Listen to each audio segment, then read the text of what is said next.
We're glad you joined us today. We know the road may feel isolating, but we are here to go along this journey with you and love the call to action. Ruck Up Buttercup is a podcast hosted by Deployed Love, where we're going to join together and chat about all things military life. So you know the drill. Ruck Up Buttercup!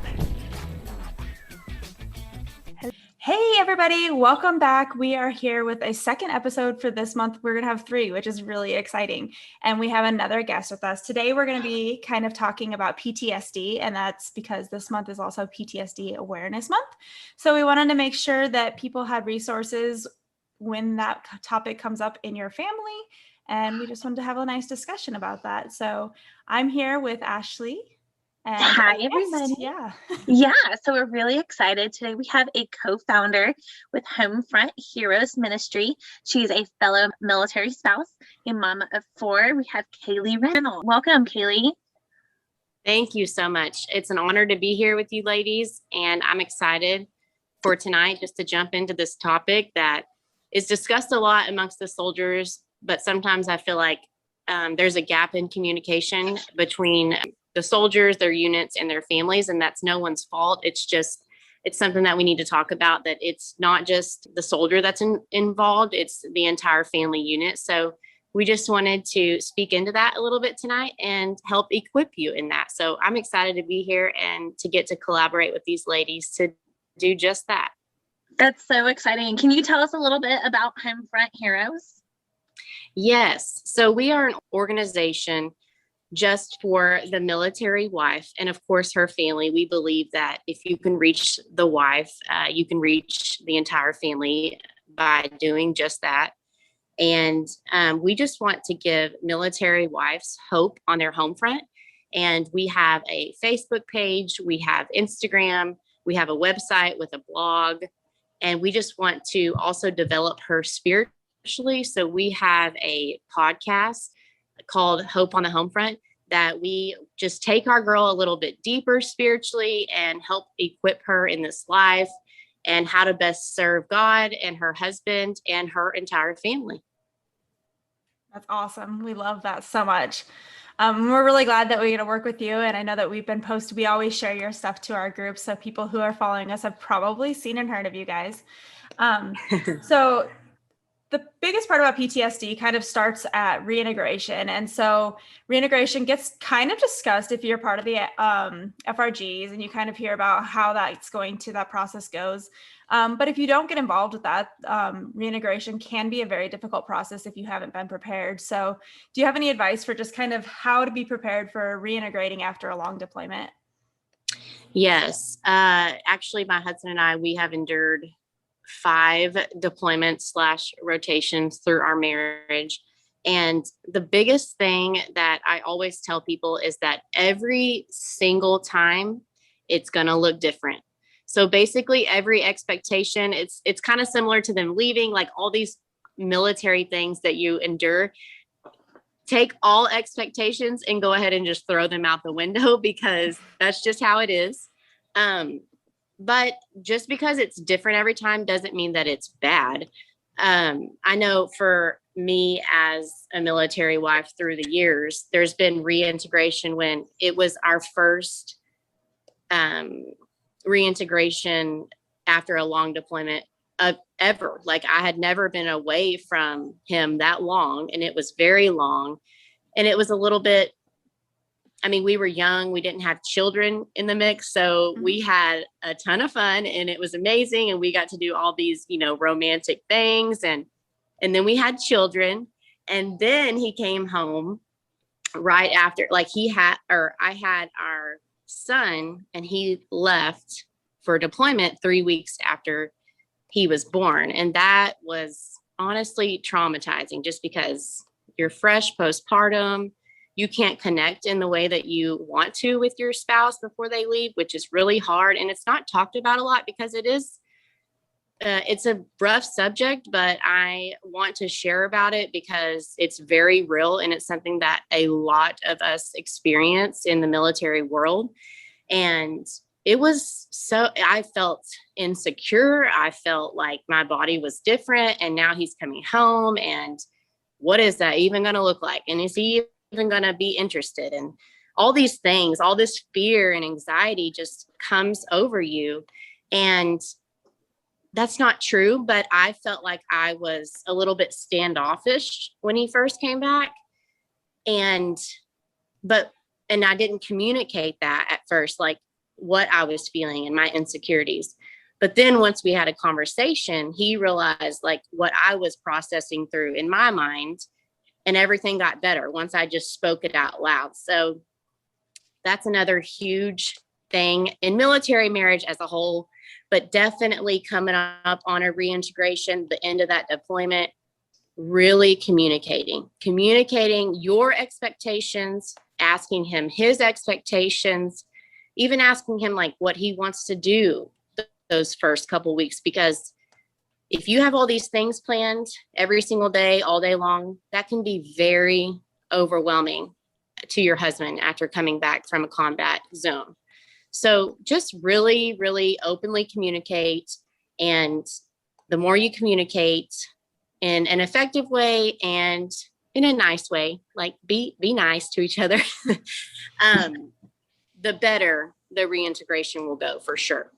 Yeah, and I agree with you. It's totally different depending on whether you have kids or not, because I can remember our first tour was also, we were really young and it was a full year, and it was, you grow, you change, and so much has changed in my life in a year. I mean, when you're 19, 20 years old, so much changes. And so you have to come back, and it's like you get to go on like fresh new dates. It's like dating a whole new person, and I loved it. And then, but having kids is a whole other thing, because you get into this routine with your kids, and having to change it to get back to what used to be for your family is so hard. It's hard on them. It's hard on you. And it's definitely hard on the spouse who wasn't there, because they're the ones that are coming in and they, doing punishing the way it wasn't the same. And it's hard on them to see their kids be upset about things like that when they just missed them all this time and they're really excited to have them back. But they have to also step into being a parent again, which is really hard after not being a parent for months and months on end. Absolutely. And with kids, it's good to communicate with them too, because I know for myself, like I am ready to have my husband all hands on deck. I am ready for him to co-parent like nobody's business, because we've been doing it alone, ladies, and we want them. Mm-hmm. But sometimes that alone can be overwhelming for them, and they are used to being mission focused. They're used to being military and doing the same exact things each and every day. And then you throw in crazy excited kids and it can definitely take them back. So definitely communicating that. And then like when you're feeling those things, when they are even home, like when they are actually home and you start feeling maybe some resentment toward them, like, you know what, like I've worked my butt off, excuse my language, but I've worked hard the last however long, and he's not even doing this, but that's where resentment builds into your marriages, and you don't want that. So it's best to communicate that in a good way to them and just say, I'm sorry. I'm really feeling this way. I know that that's probably not truth, but that's how I'm feeling. So can we like talk through that and just try to get through that together? And then that's when you can be effective communicators and you can get through that process much easier. Yeah, I think that's been one of the biggest things that I have picked up over the last 12 years as being a military spouse is, things that like are upsetting me, he's probably not even picking up on. I might want him to help me with this and he just doesn't know because I didn't ask. And you do have to just communicate that. And sometimes they are tired. You're tired too, but you just have to go with the flow and be open and honest with each other. Absolutely. And then when you don't talk about those things, then resentment builds and builds and builds, and then you blow up. And before you know it, you're arguing.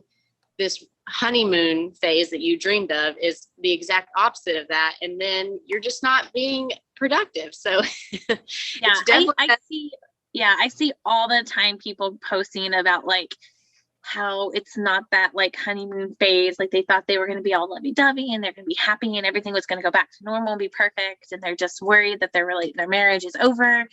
And you kind of just have to remember you have to take baby steps to get back into the groove. You both are learning each other. Cause like Sabrina was saying, when you change over the year. You know, you didn't stop your life just because your spouse left to go on a deployment. You have to keep living. So you might have learned something new. Like I became a plant mom when my husband left for this past year on the rapid deployment. And he came home and I have like 30 plants and he's just like, what has happened to you? And so he has to learn that I kind of like became this different person, because I used to be known as the plant killer. So he was like, this is not you. Who are you? So That's awesome. you change. Mm-hmm. Absolutely. And they change too. I mean, you think about the things they see and the things they do there, and that's where we come up with the PTSD, is that they see things and they may never tell you really what happened and what's going on. So they're going to come home different people, and that's why we want to kind of talk about that, is that like things to look for to know if they may be suffering from something that it may not even be that you're not communicating, but there's just things going on in their head, which is where PTSD is such a big issue, because you may not see it for what it is. So do you have like symptoms that maybe we can look for in that when they come home? Absolutely. So some symptoms can be flashbacks, nightmares, severe anxiety, and uncontrollable thoughts about the event, where to us as the spouse that was left behind can definitely look like they're not present, that they are just kind of there, but not really there at all. And when you think about these symptoms, that makes total sense, because they are somewhere else in their minds and they are processing and replaying over and over again the events that they have experienced, and maybe even not with the right tools of processing to get through these major traumatic events. And it can seem like they are concerned about you, like they're being selfish, like they are just kind of flat, I guess is the word that I think of. But that's not the case, because clearly they are dealing with a lot in their own minds. And it's hard to set back and really think that through before, again, that resentment can build as a spouse on the other end of it. Mm-hmm. And I think a lot of active military comes back with PTSD, even just small versions of it, and don't even realize they do. I know for my husband, the one instance that I can remember is when he came back from his first tour, and obviously it was much worse back in 2009. Things were going on and were a lot worse, but he thought he was fine. And it was close to the 4th of July and we were driving along and a firework went off near the car. And the reaction from him was like, oh my God, like, he had no idea that he was worried about something like that. And then his whole body just like shut down. He was like, I can't do it. We gotta stop. We gotta pull over. So it's kind of scary, and they might not even be aware. Like they may have those experiences and think that they're fine, but they may not even be aware of what's going on. Yeah. I mean, I know my husband has PTSD. His isn't manifested all the time. It usually, is triggered more during certain times of the year when incidents happened. He also doesn't do fireworks very well. He can go watch fireworks if he's prepared for it and we're actually watching a show, but if they're random, like one-offs, things like that, he definitely can sometimes, sweat, things like that. It's not as bad. His previous deployments were back in like 2008 and 2009 as well. So, but the first couple of years he was home, nightmares. He would have I remember when he first got back and when we went to get married, we got married after his second tour and we got married at the beach and they happened to have fireworks down there. And he just was just like, I can't do this. And we had to go back inside and we called it for the evening and just sat there and watched movies because it was just too much for him at that time. But it gets better because over the years, he's been able to process it a little bit more. But that there's still that beginning of the year around February, March timeframe, he always has nightmares. He doesn't realize he has them, but I know that when it gets to this time of year, he's probably having a nightmare or two for this period of week during that time frame when most of the incidents happened when he was on his deployment. Yes, and in my own personal experience he experienced first combat deployment 2007-2008 in Iraq, and he is just now receiving therapy for a lot of that, because when he got back then, he was just doing his job. He was just moving forward to the next thing. His mind was filled with military, and he knew, I think he knew in his mind that he just had to keep going. He had to be right. He didn't really have time to sit down and process it. So even all these years later, right now, he's just now processing it in a way that's healthy and in a way that is healing. But I do want to let all of you know that when that time comes, when they're ready to get help or get counseling or whatever that looks like for you and your spouse, it is hard, because all of that stuff resurfaces because they have to talk about it, and then they have to talk about it again. It's a certain therapy that they go through, and it can bring about a lot of concerns and issues that maybe you experienced a little bit of in the midst of those times, but they can really exacerbate again, even years later. You can think, you know what, I think he's good. I think he's past that. But like you said too, it can come out of nowhere, or it seems to us that it's out of nowhere, but there is some time frame or reasoning behind it for them. And the best thing we can do is just try to, again, communicate with them and really just be understanding, be empathetic. We can't be sympathetic because we were not there. We do not understand. There are some of us spouses that are dual military, and, you have that understanding from each other. But my husband and I, several years back, we finally came to this agreement that we are not ever going to understand each other's struggle, but we understand the struggle. Like, I can't ever understand what he endured, and he can't ever understand what I endured through the deployments. But all we know is that each other's circumstances were hard. And then we acknowledge each other's hard, and then we push forward. Because if you try to compare, that will only bring division in your marriage. You cannot try to compare and say, well, I did this, or I did that, or my day was this. You can't do that, because that will never be effective for your marriage, and you can't really heal from that. No, I agree. And any sort of competition in that sense is irrational. I mean, the things you go through are so completely different. There's nothing that even begins to compare on the daily front. And it's equally hard. You're separated and you're going through life dealing with things. So we try not to compare either. It's too hard. Yeah. And I think like you hit on the not comparing, but also like being understanding.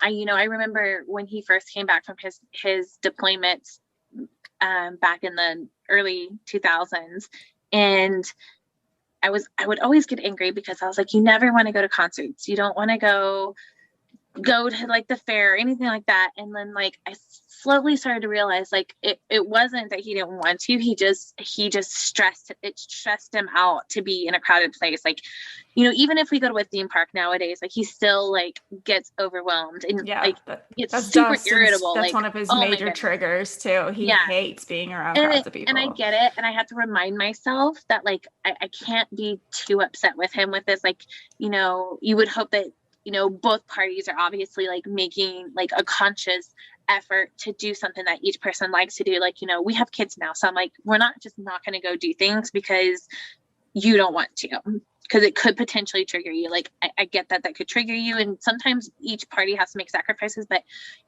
we keep saying we're going to go to Disney, and I'm like, just stay home. Like I know that's going to be too much for you. So, sometimes you have to do things on your own just to make sure that your spouse is okay. Well, and I was going to say, definitely like the little things that you can do to help them along in the process of healing and just knowing their triggers is very beneficial to them. I know still to this day, like I know to sit in the booth that is not facing out, because that is just a thing. It has been a thing since the day we started dating. And I don't question it. I just sit on my little side, and he sits on his little side, and everyone's at peace, and it's all okay. And so just little tiny sacrifices like that. And to some, that's like well, that's kind of silly, but it puts him at ease. And why not put him at ease when I can help do that for him? Like I can control that. And that's something that I can help him with. Another thing is driving and traffic. That is a major trigger for my husband still. And if we are going to be like in bad weather driving, or if it is like horrible traffic, if we're going on vacation or something, and we know in that area there's going to be a lot of traffic, I offer to drive. Mm-hmm. And there's times when he says no, and I'm like, oh Lord, keep us safe. But there's times that he's like, yes. And so then I drive, and, so just little things like that you can do to help support your spouse in that. Yeah. And PTSD doesn't just affect your spouse. It affects how you have a relationship with your spouse. That's really what it comes down to. Is it doesn't really affect you. I mean, you weren't there, but it does affect how you have to interact with your husband, how you have to think about things that are going forward. Like we were talking about crowds. And I mean, it's not that big of a deal. If he really doesn't want to do something, but you really do, then if you're both comfortable with it, go do it yourself. It's okay to be independent and do things that makes everybody comfortable. And that's just kind of the ways that it affects spouses as well. You have to kind of think about that he may come back and you are going to have to adjust things in your life to make it comfortable for everybody. Absolutely. And, with our kiddos, my husband, I mean, we both discipline our kids. And, as a spouse and they're gone, you are the sole disciplinarian, whatever the word is. And, but then when they get back, like, at least in our house, we share that role, and sometimes it'd be hard for them, like we talked about before. And there might be times when they want to discipline and they are going to discipline, but then sometimes it's okay for you to step in and be like, it's okay, I'll handle this. Please remove yourself, or whatever you have to say in a calm way, to not get them even more upset. That's okay to do too. And that's another thing we talked about too, just about that communication. That's another good thing to communicate beforehand. Like, well, how are we going to handle discipline? How are we going to handle the kids at first? Because kids are overwhelming. Like, I have 4 children. I love them with all my heart. And even on their best days, they're just overwhelming. They're excited. They're happy. The next minute they're crying and they're sad. Like, they're just overwhelming little people. And if they're overwhelming to me on the daily, then of course they're going to be overwhelming to your husband coming back after not being around them every day for 9 months, even on a rotation, a non-combat rotation. It's not in their daily routine. It's not something they've been experiencing. So definitely just giving them a little bit of time, giving them like your expectations around it, their expectations, and then letting that bend, because again, expectations can most of the time go out of the window.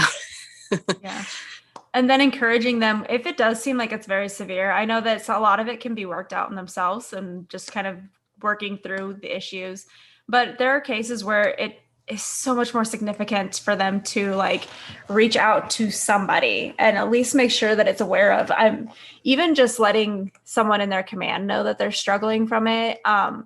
Because as VA, and just thinking about getting veterans afterwards benefits and stuff, if you haven't talked about it while you were active duty, that's also going to be an issue.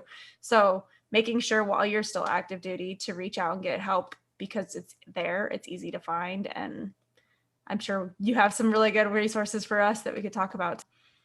Yes. And I will say, if you are realizing that your husband is experiencing some of these problems, there is a stigma that soldiers experience that, or that they're, I don't know what it is, but they feel like that they're going to be less than or something if they say these things out loud, if they report it to someone. But we have gotten away from that in a big sense. Like we have done so much better in our military about acknowledging those things and getting these soldiers the help that they need. So just reassure them in that is not the case these days, at least not in my own experience. I hope that if that has been a different experience for some of you listeners, that you please let us know and we can try to get you some different resources, but definitely communicate that and talk to your husband about that. talk to your spouse, because I feel like we have done so much better as a whole over that stigma that a lot of our husbands experienced back in the day. But I did want to let you know about a resource called the Warrior's Journey, and they are a organization that for the soldiers and veterans that get them resources for the specific problems or concerns that they are having. And it's a free online resource. They help you they partner with tons of active duty and veteran resources for our husbands. And it's not just like, don't think it's like, oh, boring, sit down with a counselor, this is going to be so horrible. There's resources out there that they partner with that get these guys free hunts, free fishing, tournaments or whatever. They go take them out. They get them in a comfortable environment that they love. And they talk about the conversations come up, and it's healing to them. And then they build a network with these guys, and they get to talk to people that have experienced a lot of the same things. And that brings about healing alone, just talking about it with people that have experienced similar things. So definitely recommend them, the Warrior's Journey. And I can get that link to you all. And then also your husband's chaplain and MFLAC. It's a counselor in the military, and both of those, an MFLAC and chaplain, do not report. They have confidentiality, and they maintain privacy. Of course, they have to report it if the soldier member is, threatening to hurt himself or someone else. They do have to report that. But in any other case, it is strictly privacy and counseling that you can seek out from them. And also they have resources that you can go to get more help. So definitely recommend those. And if any of you listeners have some other great resources, please let us know. The more, the better, for sure. Absolutely. And there's even different resources for veterans, because as most people know, my husband's not active duty anymore. So he has a whole list of veterans resources, and you can find that by talking to like the veterans hospitals. But there's also, like, I know locally here, we have what's called the Cohen Clinic. We talked about it in the last episode, but that's all free counseling to anybody that's pretty much military associated. There's lots of cool things. And like you were saying, there's even like, you can go horseback riding for veterans, and stuff like that gets their mind off of it, or possibly like re-exposes them to some of the trauma that they went through in order to help them deal with it better in a second round. Absolutely. So there's so many cool things. Yeah. And I think it's also important to encourage your spouse to find an activity that helps center them. Whether that is, working out, running. My husband has really become active in hunting. So he, goes out and just spends an entire day in the woods, and it just is a great way for him to reset after a long week at work. Because, even if they're home, their work schedule is chaotic. Depending on, their rank and things like that, their responsibilities like that alone, just the stress can be a trigger. So encourage them to find something that helps reset them and recenter, and able to decompress in a positive way, rather than keeping it pent up and built up and potentially exploding because they just can't handle it anymore. Especially if they can include their hobby with other soldiers or other people that have been through something like that they can have that chance to talk. If you choose not to find professional help in order to do that, it's great to have other people that can understand what you're going through. Absolutely. I agree. My husband, he's very outdoorsy as well.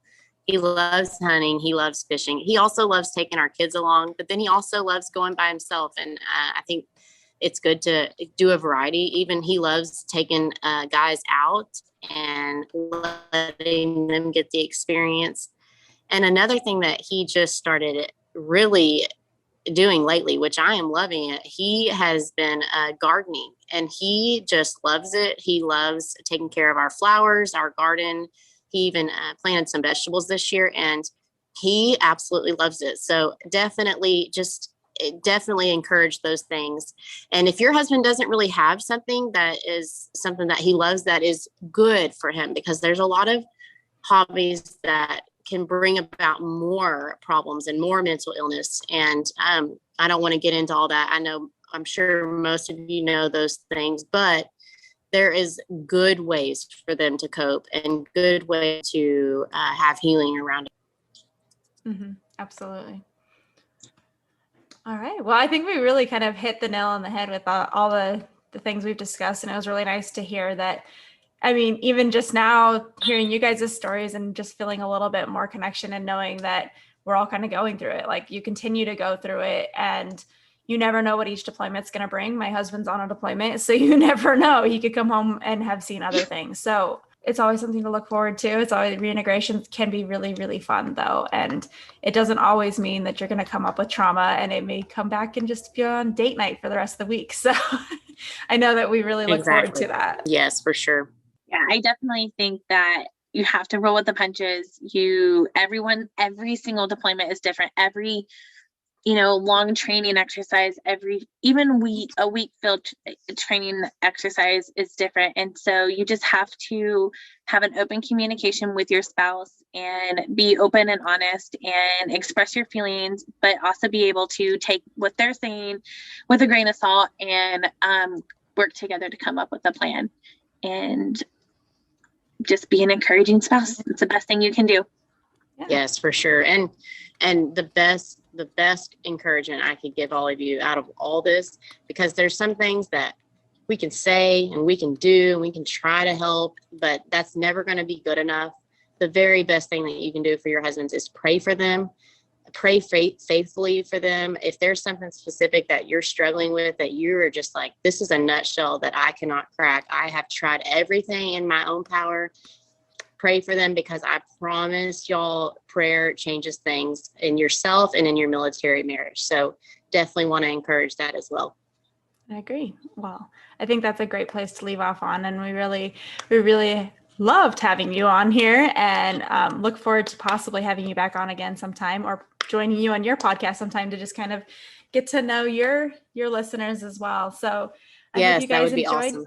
Yeah, I hope you guys enjoyed having K'lee here from Homefront Heroes Ministries, and have gotten some information from this podcast that may help you with your relationship and with your life going forward. So thank you for joining us, and we will talk to you guys next time. Bye, everybody.